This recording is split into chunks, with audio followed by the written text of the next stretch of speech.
All right. This is a video done by Rachel Madow that I had alluded to in a prior video where she does an overreach and doesn't give us all the information that we need.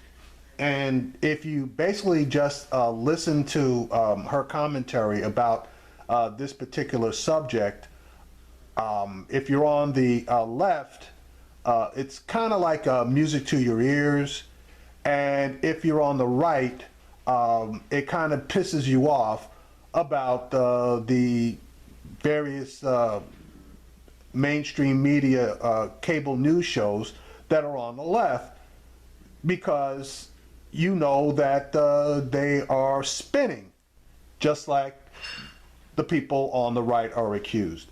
Anyway, this Representative Lamar Smith, if there's one guy, let me rephrase that. There's no way that this guy should be the chairman of the Science, Space, and Technology Committee in the House, because he's probably one of the most anti-science guys in the House of Representatives. But since they're in power, you know, he's got the gig and we just got to live with it. But he's not really the focus of what I'm saying. Check out this video, and then I'm going to provide you with some additional information after Ms. Madow makes her points. Better to get your news directly from the president. In fact, it might be the only way to get the unvarnished truth. Bullshit. That is the Texas congressman who heads the House Science Committee. Speaking on the House floor this week, he gave this extended floor speech, ripping the media, praising the new president, and concluding with an admonition to the American people that you'd be better off getting your news directly from the president. It's the only way to get the unvarnished truth. At the end of November, Congress passed the bill that funds the military. It's called the National Defense Authorization Act. It's one of those bills that basically has to pass every year. It funds the Defense Department, funds the U.S. military. This year, that bill was 1,587 pages long. This is roughly, and you can you see that there? Yeah, all right. This is roughly 1,587 pages. So this was the length of the bill. 1,404 pages into it. So, like, if you were reading from the beginning, you'd get down to here. 1,400 pages into it. And this bill that just passed in November, which was signed by President Obama, on page 1,404 of that bill, there was a provision about something called the Voice of America. Voice of America is a fairly non-controversial, basically a public diplomacy outlet that is run as part of the U.S. government. Every once in a while, so there's some minor kerfuffle or news story about the Voice of America, but it's now considered to be pretty non-controversial. It was founded during World War II. It broadcasts in 100 countries, 61 languages. It reaches over 250 million people around the world. And from World War II until very recently, it could only be broadcast around the world. They changed that in 2013, interestingly. Now, since 2013, Voice of America can also be broadcast in the United States. That's new. So they've got a really big budget, $800 million. The reason it's fairly non-controversial is in part because it mostly broadcasts abroad. But it's also because it's been run in a low-key, nonpartisan way. It's been overseen, for example, by a broadcasting board of governors, sort of a panel of worthy professionals. They're bipartisan, appointed by both Republicans and Democrats.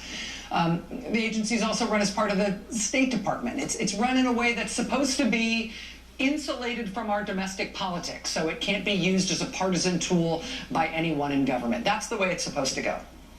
But on page 1,404 of the defense bill that was passed by the Republican Congress right after the election, this far into the bill that high, they took the Board of Governors part out of the equation.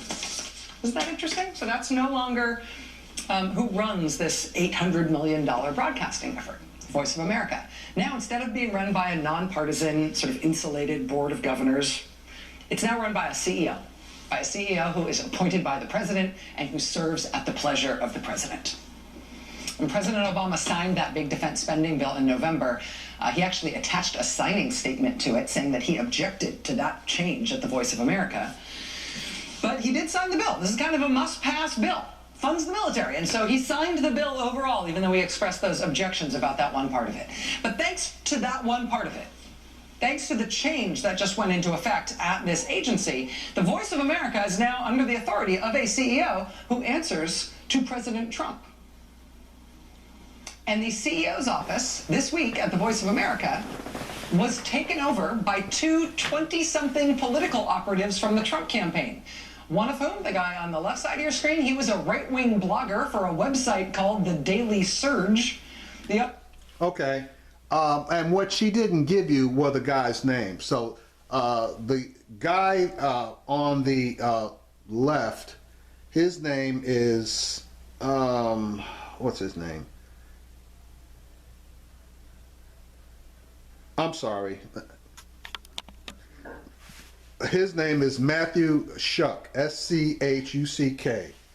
Okay, and he, as she indicated, ran the right-wing blog, basically The Surge, I believe it was. And these guys are, both these guys are in the 20s. Anyway, the other guy, his name is Matthew, and I'm going to kill this particular name. It's Cieplowski. That's Ciepiewowski. Okay. Was the New Hampshire, he was Trump's campaign director in the state of New Hampshire. Both of these guys are right-wing guys. Matthew is a libertarian, by the way, but he was a big Trump supporter. All right, so now you know the names of both of these guys, and you pretty much have the background. One guy is a right-wing blogger, and the other guy was the Trump state director in the state of New Hampshire and is a libertarian. All right, let her continue with the information. Was a young man who recently moved to New Hampshire to be part of the utopian experiment where libertarians would flock to New Hampshire from all over the country and create critical mass and take over that government, and I don't know what they were going to do. But those two 20-something guys, those two young Trump volunteers, as of this week, they're in the CEO offices at the Voice of America. Did I mention that this is a state-run broadcasting network with an $800 million budget that recently became legal to broadcast its content in the United States? There's a lot going on. Okay, so as to give you complete information, Donald Trump moved to put his own stamp on the Voice of America by dispatching two of his aides to the broadcasting agency that came under fire over the weekend for its Trump coverage. President Trump Monday dispatched those two guys, which you already have their names, to check out the studios of Voice of America, heightening concerns among some longtime staffers that Trump may be quickly putting his stamp on the broadcasting arm that's long pushed U.S. democratic ideals across the world.